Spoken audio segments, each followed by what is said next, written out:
আপনার উম্মতদের ভিতরে এক শ্রেণীর মানুষ পৃথিবীতে ছিল, তারা এতিমদেরকে ভালোবাসতো না, এতিমদের সম্পদ আত্মসাৎ করত, এতিমদের খাবার দেয় নাই, তাদেরকে নির্যাতন করেছে, জুলুম করেছে, এতিমদের সম্পদকে আত্মসাৎ করে তাদের নিজের পেটের ভিতরে ঢুকাইছে। নবীজি বর্ণনা করেন, আমি তাকায় দেখি তাদের পেটের ভিতরে বিষাক্ত সাপ চলাফেরা করছে, এগুলো দেখা যাচ্ছে পেটের ভিতরে। সুবল মাশাআল্লাহ। সুতরাং এতিমদের ভালোবাসার কথা কে বলেছে? শুধু তাই নয় বন্ধুগণ, আমার সূরা দুহার ভিতরে আল্লাহ পাক বলেছেন, ফাআম্মাল ইয়াতীমা ফালা তাকহার। আল্লাহ পাক রব্বুল আলামিন নবীজিকে সান্ত্বনা দেওয়ার জন্য বলেন, নবী, এই মক্কা নগরীতে আরবে তোমার কিচ্ছু ছিল না, তুমি গরিব ছিলে, আমি তোমাকে ধনী বানায় দিয়েছি। তোমার কোনো সাথী ছিল না, বন্ধু ছিল না, আমি বন্ধু বানায় দিয়েছি। তোমার সব সহযোগিতা আমি করেছি। সুতরাং তুমি যত বড় ধনী হও, দুইটা কথা মনে রাখবে। বলে কি কথা? একটা কথা হলো, কখনো এতিমদের ব্যাপারে কঠোর হবে না, কারণ অসংখ্য মানুষের ভিতরে তারা চলাফেরা করে, তাদের মনের ভিতরে একটা ব্যথা থাকে। কখনো কোনো সমস্যা হলে পিতার হাত ধরে, পিতার কোলে ওঠে, তারা পিতাকে হাজারো বার যদি ডাকে, ওই পিতা কখনো আর ডাকের সাড়া দিবে না। সুতরাং এতিমদের ব্যাপারে মুহাম্মদ তুমি কঠোর হবে না, এতিমদেরকে ভালোবাসবে, তাদের মাথায় হাত বোলাবা, তাদের মুখে তুমি খাবার দিয়ে দিবা।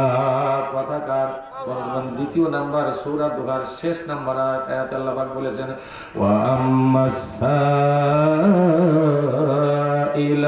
ফালা তানহার। আল্লাহু আকবার। আল্লাহ পাক রব্বুল আলামিন ডাক দেবেন, ও মুহাম্মদ তুমি শোনো, সায়েরকে কখনো ধমক দিয়ে কথা বলো না, সায়েকের পরে কপালের সামনেও গোছায় না, সায়েরকে ভালোবাসো, সায়েরকে সান্ত্বনামূলক কথা বলে তাদেরকে তুমি সান্ত্বনা দিয়ে বিদায় দাও। সায়ের কারা? যে হাত পাতে ওই ব্যক্তি আপনার কাছে চায়, যেই লোকটা ভিক্ষুক ওই ব্যক্তি আপনার কাছে চায়, যেই ব্যক্তি এতিম ওই ব্যক্তি আপনার কাছে চাইতে আসে, যেই ব্যক্তি মিসকিন ওই ব্যক্তি আপনার কাছে চাইতে আসে, যেই ব্যক্তি বিধবা ওই ব্যক্তি আপনার কাছে চাইতে আসে। কথা বলেন ঠিক কি না? আল্লাহ পাক রব্বুল আলামিন বলেছেন, ওয়া আম্মাস সাইলা ফালা তানহার। সায়েরকে কখনো ধমক দিয়ে ধমকের সুরে তুমি কথা বলো না, সায়েরকে কখনো চোখ গরম দিও না, চোখ লাল করো না। সায়েরের সঙ্গে যখন কথা বলবা, ভিক্ষুকের সঙ্গে যখন কথা বলবা, হে মুহাম্মদ, কপালের চামড়া যেন তোমার ঘোষায় না যায়, কারণ ভিক্ষুকরা কিন্তু বড্ড বিরক্ত করে। ঠিক কিনা বলেন? সামনের দিকের থেকে আসে, সামনের দিক থেকে আসার পরে যখন আপনি একবার নিষেধ করেন, তখন যখন সরায় দেন, তখন তিনি পাশে চলে যায়, পাশ থেকে আবার জামা টেনে ধরে, হাত টেনে ধরে। সেখান থেকেও যখন আপনি একটু ধমকের সুরে কথা বলেন, তখন তিনি পিছনে চলে যায়। এই জন্য আল্লাহ পাক বলেছেন, খবরদার মুহাম্মদ, এই ভিক্ষুকদেরকে, এতিমদেরকে, মিসকিনদেরকে কখনো তুমি ধমকের সুরে কথা বলো না। যদি সম্ভব হয় কিছু দিয়ে তাদেরকে সহযোগিতা করো, আর যদি সম্ভব না হয় সান্ত্বনামূলক ভাবে বোঝায় তুমি বলো, বাবারে আমার পকেটে কিছু নেই, আজকে দিতে পারবো না, তুমি দোয়া করো অন্যদিন যেন তোমাকে দিতে পারে, তোমার জন্য দোয়া আসবে। আচ্ছা, ভিক্ষুককে যদি আমরা সান্ত্বনামূলক কথা বলি, ভিক্ষুক আমাদের পরে রাগ হবে না দোয়া করবে?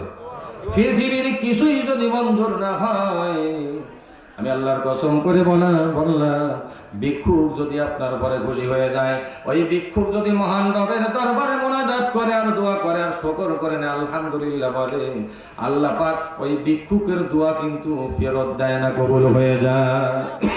ভিক্ষুকদেরকে আপনি টাকা দেবেন, আপনারা সহযোগিতা করবেন, ভিক্ষুক ঘরের কিনারায় আসবে, ভিক্ষুকদেরকে ঘরে খাবার থাকলে কিছু খাবার দেবেন। আপনি আমার মতো সালাম ভাইয়ের মতো মানুষকে 5,000 টাকার একটা নোট দিয়ে দেবেন, তেমন খুশি আমরা হতেও পারি, নাও হতে পারে। কিন্তু একজন ভিক্ষুক 10 টাকা 5 টাকা পায়, এই ভিক্ষুকের হাতে যখন আপনি 1,000 টাকার একটা নোট দেবেন, 500 টাকার একটা নোট দেবেন, ও এত খুশি হবে, টাকায় দেখবেন যে ওই টাকাটা কোন পকেটে রাখবে না, কোথায় গজবে, জায়গা পায় না, দিশেহারা হয়ে যায়। এই ভিক্ষুকের হাতে টাকা দিলে ভিক্ষুক যত খুশি হয়, তার থেকে বেশি খুশি হয় কে? আরেকবার বলুন সুবহানাল্লাহ। বন্ধুগণ, এতিমদেরকে ভালোবাসতে হবে। আল্লাহ পাক বলেছেন, ولا تقربوا مال اليتيم إلا بالتي هي أحسن حتى يبلغ أشده وأوفوا بالعهد إن العهد كان مسؤولا الله أكبر এতিমদের সম্পত্তির ধারে কাছেও যেও না এতিমদেরকে সাহায্য করো সাহায্য করার ক্ষমতা না থাকলেও বোঝায় তাকে বলো বাবা তোমার সাথী আমি আসি ঠিক কিনা বলেন শেষ দিকে চলে আসে আল্লাহ পাক বলেন وأوفوا الكيل إذا كلتم وزنوا بالقسطاس المستقيم ذلك خير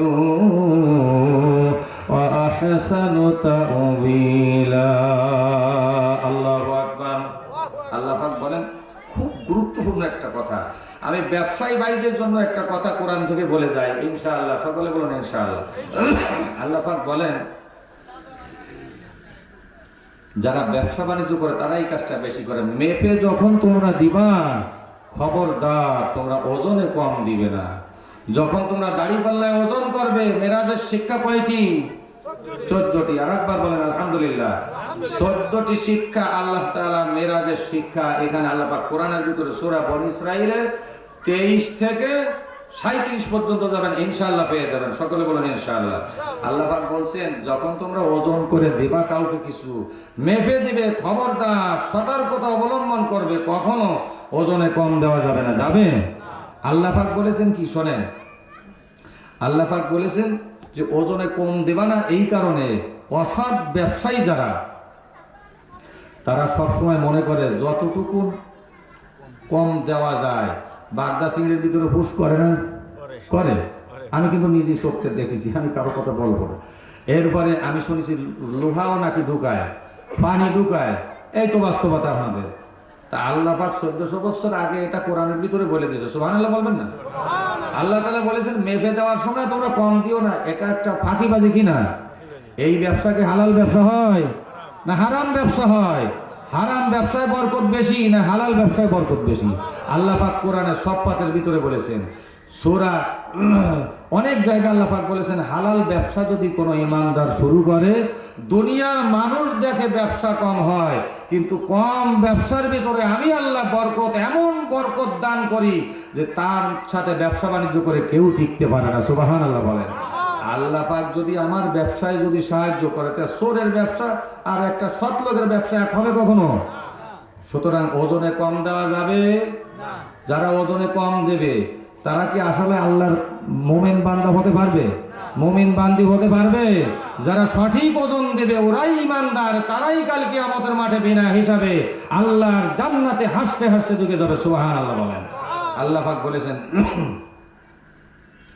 ولا تقف ما ليس لك به علم إن السمع والبصر والفؤاد كل أولئك كان عنه مسؤولا আল্লাহ পাক বলেছে দেখেন এমন কোনো কথা নাই যা কোরআনের ভিতরে আল্লাহ পাক বলে নাই এই তাফসীর পড়ার সময় এত ভালো লাগে মাথা ধরে যায় বমি এসে যায় মাথায় যন্ত্রণা এরপরেও মনে হয় যে তাফসীর ছাড়া যাবে না সুবহানাল্লাহ বলেন পড়ে দেখবেন কত মজা এই পৃথিবীতে অসংখ্য গান আছে অসংখ্য ক্যাসেট আছে অনেক খেলাধুলা আছে যাত্রা আছে জারি গান আছে আছে না নাই একটা জিনিস একটা গান আপনি কতবার শুনতে পারবেন কতবার ভালো লাগবে যত বাজনা দিকা যাই করুক কিন্তু সূরায়ে ফাতিহা এমন কোনো দিন নাই কোন রাকাত নামাজে যদি সূরায়ে ফাতিহা না পড়ি তাহলে কি নামাজ হবে সব রাকাতে পড়া লাগে কেউ তো রাগ করে বলেন না সূরায়ে ফাতিহা ভালো লাগতেছে অনেকদিন পড়তেছি বলেন নাকি কেউ কিন্তু সূরায়ে ফাতিহা ছাড়া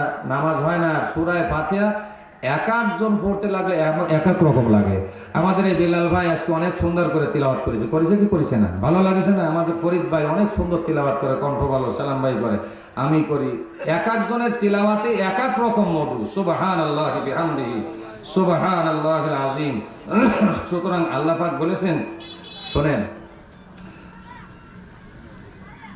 ইন ওয়ালা তাকফু মা লাইসা লাকা বিহি ইলমুন ইন্নাস সামআ ওয়াল বাসারা ওয়াল ফুআদা কুল্লু উলাইকা কানা আনহু মাসউলা খুব লক্ষ্য করেন আল্লাহ পাক বলেন হে দুনিয়ার মানুষ শোনো এমন কোন জিনিসের পিছনে তুমি লেগে যেও না যেই সম্পর্কে তোমার কোনো জ্ঞান নাই যেই সম্পর্কে তোমার কোনো ধারণা নাই, ঠিক কিনা বলেন? এখানে অনেক কিছু বোঝার আছে। আচ্ছা বলেন, যেই বিষয়টা আমি জানি না, মোটে কিছু বুঝি না, আগে আমার শিখতে হবে। ওই গার্মেন্টসে ইপিজেডে চাকরি দিলেও 6 মাস যায় তার শিখতে শিখতে, তারপরে বেতন বাড়ে, ঠিক কিনা বলেন? যে কোনো কাজ আগে আমার শিখতে হবে। আমি যদি এখন আমার এই মুরব্বী বাবাজিরে যদি আমি বলি আপনি এখানে বসে ওয়াজ করেন, বা উনি যদি আসে, আসলে কি উনি কেমন পারে আমি জানি না, কিন্তু আসলে কি সম্ভব? আল্লাহ পাক সেই কথাটা এখানে বলেছে, যে কোনো জিনিস, এমন কোন জিনিসের পিছনে লেগে যেও না যেই সম্পর্কে তোমার কোনো ধারণা নাই। আপনি যদি জাহাজ চালাতে যান, আমি যদি জাহাজের কি হই, মাঝি হই, আসলে জাহাজ ডুববে কি না, মানুষ মারা যাবে, ক্ষতিগ্রস্ত হবে, আমার যদি ট্রলারের মাঝি বানায় দেন, আমি ওপার কেউ অপারতি যে ডুবাই দেবো। আল্লাহ পাক সেই কথা, এমন ব্যবসাও যাওয়া যাবে না যেই ব্যবসা সম্পর্কে আপনার আমার কোনো ধারণা নাই। যেই কাজে ধারণা নাই ওই কাজের ধারণা আগে আনতে হবে, যোগ্যতা তৈরি করতে হবে, তারপর ওই কাজে অংশগ্রহণ করতে হবে। সুবহানাল্লাহ। কথা কার? জোরে বলেন কথা কার? আল্লাহ পাক শিক্ষা দিচ্ছে, যেই কাজ তুমি করবে ওই কাজটা আগে তুমি কি করবে, শিখবে, ট্রেনিং করো, তারপরে তুমি করো। আর না হয় কি করবে, ওই কাজে তুমি লস খাবে, তোমার সালাম সোতা সব শেষ হয়ে যাবে। কথা বলেন ঠিক কিনা? এই যে সেই কথাটা বলেছে, কত নাম্বার আয়াত আপনারা বাড়ি যে পড়ে দেখবেন, 36 নম্বর আয়াত। আল্লাহ পাক বলেন সূরা বনী ইসরাঈল, ওয়ালা তাকফু মা লাইসা লাকা বিহি ইলমুন ইন্নাস সামাআ ওয়াল বাসারা ওয়াল ফুআদা কুল্লু উলাইকা কানা আনহু মাসউলা। যে জিনিসের সম্পর্কে তোমাদের কোনো জ্ঞান নাই, ওই জিনিসের ধারে কাছেও যেও না, তোমরা ওই কাজ করো না, আগে তোমরা ট্রেনিং করো। সুবহানাল্লাহ বলেন। ওয়ালা তামশি ফিল আরদি মারহা ইন্নাকা লান তাখরিকাল আরদা ওয়া লান তাবলুগাল জিবালা তুলা। আল্লাহু আকবার। এখানে 14টি বিষয় কথা হয়েছে, আমি কিন্তু পুরো আয়াতগুলো তেলাওয়াত করিনি, সংক্ষেপে আমি সরল অর্থটা একটু বলে দিচ্ছি আপনাদের, শুধুমাত্র সরল অর্থ। وقضى ربك ألا تعبدوا إلا إياه وبالوالدين إحسانا إما يبلغن عندك الكبر أحدهما أو كلاهما فلا تقل لهما أف ولا تنهرهما وقل لهما قولا كريما। আল্লাহ পাক বলেন, তোমার রব ফয়সালা করে দিয়েছে তোমরা একমাত্র আমার ইবাদত করো এবং পিতামাতার খেদমত করো। সুবহানাল্লাহ বলেন। কথা কার? এই 14টা শিক্ষার ভিতরে 1 নাম্বার কিন্তু পিতামাতার খেদমত করতে হবে। আমি যেটা ভালো মনে করবো আমার মা বাপকে সেটা দিতে হবে, আমি যে খাবারটা পছন্দ করবো আমার পিতামাতাকে সেই খাবারটা দিতে হবে। দুনিয়ার সব আলেম ওলামা পীর মাশায়েখকে ডেকে নিয়ে খাবার খাওয়ায় যেই নেকি হবে, আপনার মা আপনার পিতাকে সেই খাবার, যদি উন্নত খাবার খেয়ে মা বাবার কাছ থেকে দোয়া নিয়ে যায়, তাহলে বন্দুকের গুলি মিস হতে পারে, পিতামাতার দোয়া কখনো বিফলে যায় না, ঠিক কিনা বলেন? এই জন্য পিতামাতা যদি বেঁচে থাকে তাদের খেদমত করব, পিতামাতা যদি মারা যায় আল্লাহ পাক বলেছেন ওয়াকুফিদ লাহুমা জানাহায যুল্লি মিনার রাহমাতি ওয়া কুর রাব্বিরহামহুমা কামা রাব্বায়ানি সগীরা। তোমরা মাতা পিতার জন্য দোয়া করো, কবরের কাছে গিয়ে দাঁড়াও।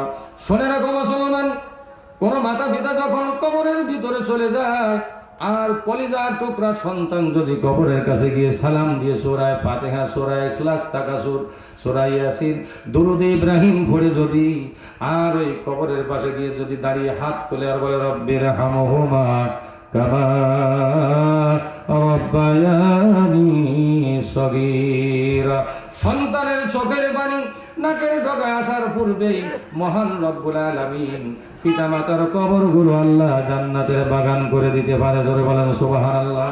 আল্লাহ পাকের মাফ করে দেওয়ার ক্ষমতা আছে না নাই? বন্ধুগণ দেখেন আল্লাহ বলেছে কি, ওয়া আতিদাল কুরবা হাক্কাহু ওয়াল মিসকিনা ওয়া ইবনাস সাবিল ওয়া লা তুবাযির তাবযীরা। শেষ করে দেব, শুধু সরল অর্থটা বলে দেয়। আত্মীয়কে তার অধিকার দিয়ে দাও, মিসকিন ও মুসাফিরকে তাদের অধিকার দাও এবং বাজে খরচ টরচ করে না। সুবহানাল্লাহ বলেন। দেখেন কোরআনের কথা কত সুন্দর, আমি শেষ করে দিচ্ছি আলোচনা। আল্লাহ পাক বলেছেন ওয়া আতিদাল কুরবা হাক্কাহু ওয়াল মিসকিনা ওয়া ইবনাস সাবিলি ওয়া লা তুবাযির তাবযীরা।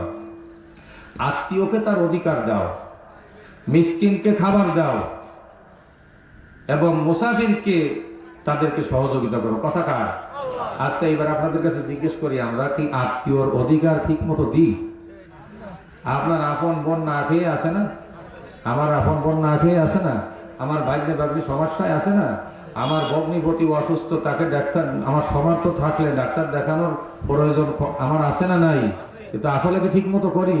বাইরা বাইরা জায়গা জমি ভাগ করার সময় খুব দ্রুত ঠিকঠাক মতো হয়ে যায়, বন্ধের বেলায় কি তখন সমস্যা দেখা দেয় কি দেয় না?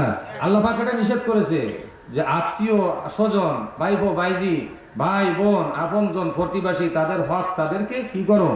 দিয়ে দাও। যদি দাও তাহলে তুমি হবে মুমিন, আর যদি না দাও তাহলে তুমি কিন্তু ঈমানদার হতে পারবা না। ঠিক কিনা বলেন? শেষ কথাটি বলি, ইন্নাল মুবাযযিরিনা কানু ইখওয়ানাশ শায়াতিন ওয়া কানাশ শাইতানু লিরাব্বিহি কাফুরা। যারা বাজে খরচ করে তারা হলো শয়তানের ভাই। দেখেন, কোরআনের কথার থেকে বড় কথা আর আছে? এত স্পষ্ট কথা আকাশের নিচে জমিনের পরে আর কোন কিতাবে আছে? শুধুমাত্র কোরআনের ভিতরে আল্লাহ পাক মানবতার মুক্তির জন্য, পথ ভোলা মানুষদেরকে জান্নাতের রাস্তা দেখানোর জন্যই আল্লাহ পাক নাজিল করেছেন মহাগ্রন্থ আল কোরআন। এমন কোন ফয়সালা নাই, এমন কোন রোগ নাই যার চিকিৎসা এই কোরআনের ভিতরে নাই। সুবহানাল্লাহ বলেন। বন্ধুগণ, আল্লাহ পাক বলেছেন, ইন্নাল মুবাযযিরিনা কানু ইখওয়ানাশ শায়াতিন ওয়া কানাশ শাইতানু লিরাব্বিহি কাফুরা। তোমরা খবরদার বাজে খরচ করো না। বাজে খরচ করা আল্লাহ পাক পছন্দ করে না। যারা বাজে খরচ করে ওরা প্রকৃত ঈমানদার নয়, ওরা হলো শয়তানের দলের লোক, ওরা হলো শয়তানের ভাই। আরেকবার বলুন নাউযুবিল্লাহ। সুতরাং আমাদেরকে যে সম্পদ আল্লাহ পাক দিয়েছে, যে অর্থ আমাদেরকে দিয়েছে, এটা আমরা সঠিক রাস্তায় আল্লাহর পথে মসজিদ, মাদ্রাসা, বিধবা, এতিম, মিসকিন, অসহায় মানুষের পিছনে খরচ করবো, নিজের সংসারে খরচ করব। আল্লাহ পাক আজকের আলোচনা 14টি শিক্ষার পরে আমি সংক্ষিপ্তভাবে ধারণা দিয়েছি। একটা কথা বাকি থেকে গেছে, আজকে আর বলবো না। মিসকিন কারা এই সমাজে সেটা আমি পরে বলবো, আল্লাহ পাক যদি কখনো আপনাদের মাঝে আবার বসার তৌফিক দান করে। আল্লাহ পাক এই কোরআন থেকে কথা হয়েছে সূরাতুল আল বনী ইসরাঈলের 23 থেকে 37 নাম্বার পর্যন্ত। যতটুকু বুঝেছি, আরো বেশি বুঝে আল্লাহ তাআলা যেন জীবনে বাস্তবায়ন করার মতো তৌফিক দান করে। সকলে বলুন আমিন। আখিরি দাওয়ানা আলহামদুলিল্লাহি রাব্বিল আলামিন। আসসালামু আলাইকুম ওয়া রাহমাতুল্লাহি ওয়া বারাকাতুহু। আলহামদুলিল্লাহ।